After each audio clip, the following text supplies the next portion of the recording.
Welcome to Dallas, Texas. GBTA Convention from Viciniti Corporate Housing.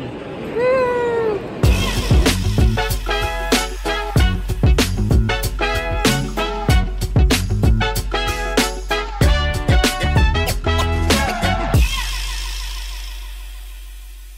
Welcome everyone to another weekly edition of our Stay Smart newsletter and podcast brought to you by Viciniti Corporate Housing, where we try to keep you updated on what we see happening in the travel, hospitality, corporate housing, or any industry that we think might be relevant to you and to your company.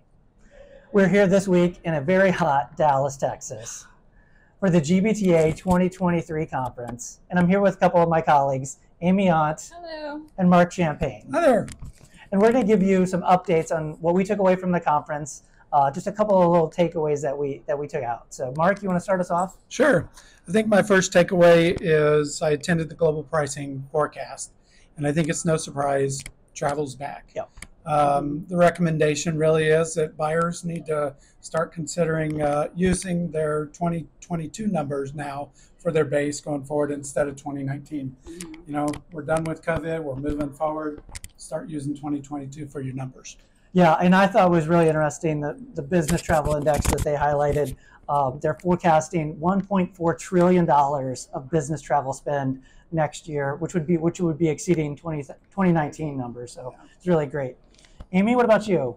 Yeah, so one of the sessions I attended was on RFPs, and they really talked about how suppliers are in the driver's seat right now. So they have the leverage in the RFPs, which is causing some friction with some of the buyers.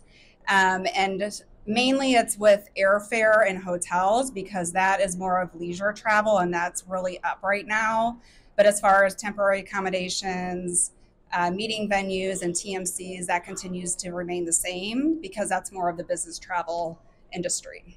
Yeah, we highlighted that a couple weeks ago on this podcast. Do you think there's going to be a change to that? Do you think buyers will have more leverage next year, or did they mention that at all? They did not, but I could see it happening. Yeah.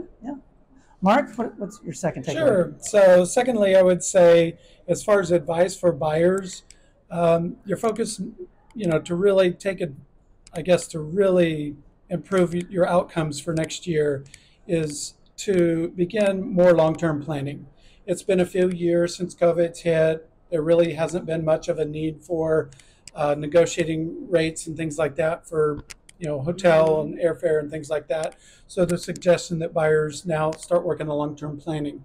The other thing is for business buyers or travel buyers to focus on flights or focus on travel, that would actually provide more of a return on investment for their company and for their organization.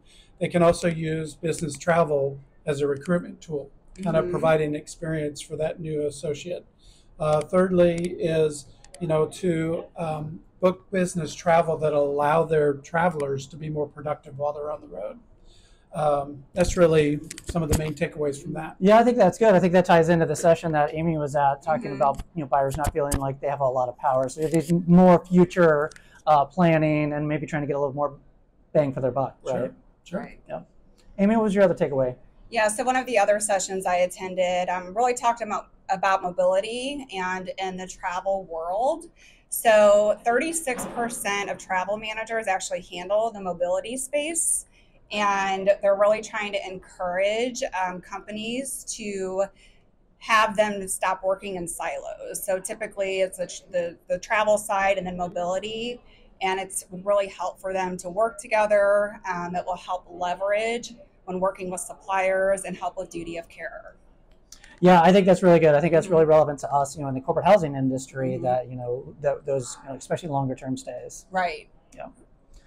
Well, that's really good information. I think one of the things that I wanted to talk about was just kind of a little nugget that I took away. The first speaker on Sunday was Chris Bashinelli. His title is Explorer, which I think is amazing. He used to work for National Geographic, and he's traveled all over the world. He's met tons of people. And he had used a quote from Mark Twain, which is one of my favorite quotes, where he says, "Travel is fatal to prejudice, discrimination, and narrow-mindedness." And it's a great quote. It's over 150 years old, but it's still relevant. And he brought that into diversity and DE&I was obviously talked about a lot this week. And I think it is really important, as he had mentioned, about organizations that have more diversity, whether that's location or culture or background, just different ideas. They're going to be a more successful company. They're going to do better. And I think we should all be looking for that, is looking for fresh ideas and diversity and making sure everybody's included. And so that was just a little takeaway from mine. I love that quote. It's, like I said, over 150 years old, and it's still relevant today. Anything else that you guys want to mention from the conference? No, just can't wait to get back to Kansas City in the nice, cool weather. And it is jam-packed here. Yes, there are so many people. Yes, it's crazy. It is. It is. When we're talking back, businesses travel, events are back, meetings are back. There's a ton of people here. It's been a great event. I really enjoyed my time here. I've enjoyed being able to spend some time with you guys. Yes. So that's what I see transitioning this week. Take care, everyone.